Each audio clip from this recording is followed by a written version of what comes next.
Bismillahirrahmanirrahim. Dear students, welcome to Shah Group Education Channel. This is your biology class and I am your teacher Sarumer Ghori. Chapter number 2 हम पढ़ रहे हैं, नाम है इसका solving a biological problem. और इस चैप्टर का जो हमने प्रीवियस लेक्चर में टॉपिक कवर किया था वो हमने बायोलॉजिकल मेथड के शुरू के जो 3 स्टेप्स होते हैं वो हमने कवर किए थे। उनमें पहला स्टेप था ऑब्जर्वेशन, जिसमें हमने बायोलॉजिकल प्रॉब्लम से रिलेटेड जितनी भी इंफॉर्मेशन होती हैं उनको जमा किया।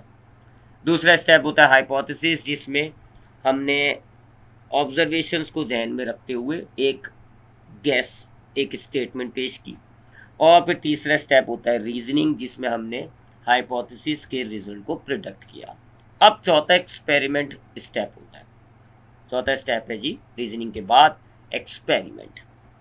नाम से ही जाहिर हो रहा है, अब आपने इस स्टेप में अपने जो आपने हाइपोथेसिस बनाई थी, अब आप उसको बाकायदा एक प्रैक्टिकल परफॉर्म करके अपनी हाइपोथेसिस को चेक करेंगे कि क्या आपकी हाइपोथेसिस सही है या गलत है। ठीक है, now it is time to check the hypothesis whether it is true और फॉल्स।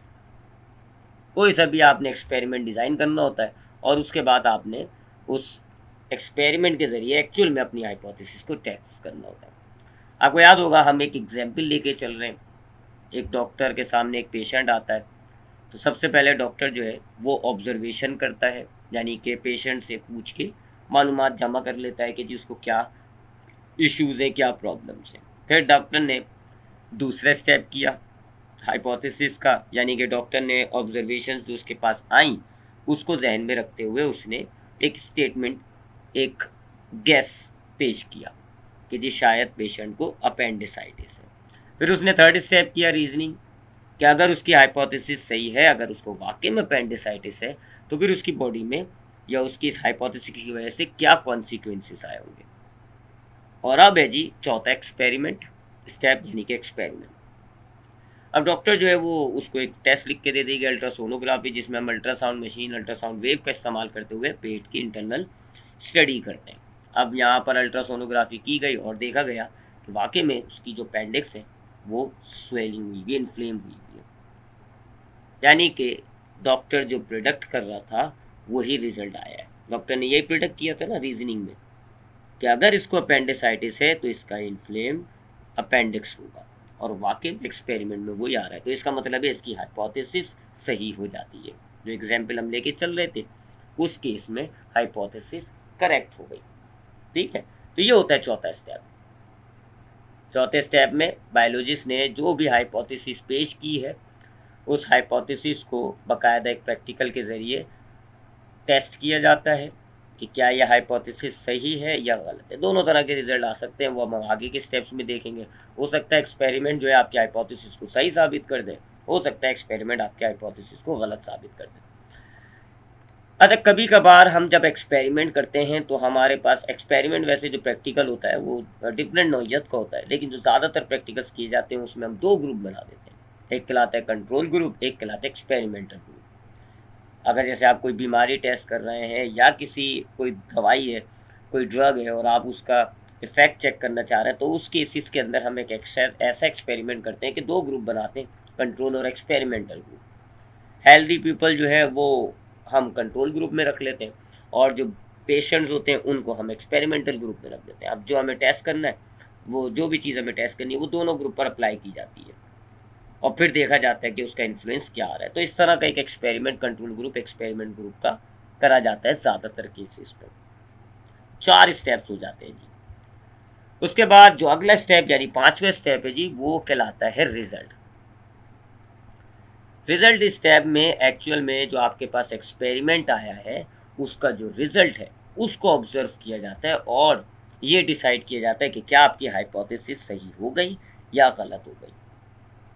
ठीक है, आपने एक्सपेरिमेंट परफॉर्म किया, एक्सपेरिमेंट के नतीजे में आपका रिजल्ट आ गया। अब रिजल्ट के हिसाब से दो माजरे हो सकते हैं, दो दो रास्ते हो सकते हैं। या तो आपकी हाइपोथेसिस सही हो जाती है, जैसे कि हमने जो एग्जाम्पल ली हुई थी उसमें यही हुआ था।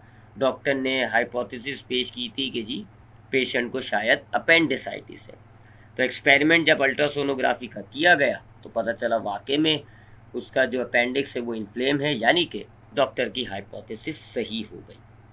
सो अगर आपके एक्सपेरिमेंट से हासिल होने वाला रिजल्ट ऐसा है कि आपकी हाइपोथेसिस सही साबित हो रही है, ट्रू साबित हो रही है, तो बस तो फिर इसके बाद छठा स्टेप कंक्लूजन हो जाती है, ख़त्म हो जाता है मामला। आपने बायोलॉजिकल प्रॉब्लम को सॉल्व कर लिया और आपका जो जवाब है वो हाइपोथेसिस हो जाती है।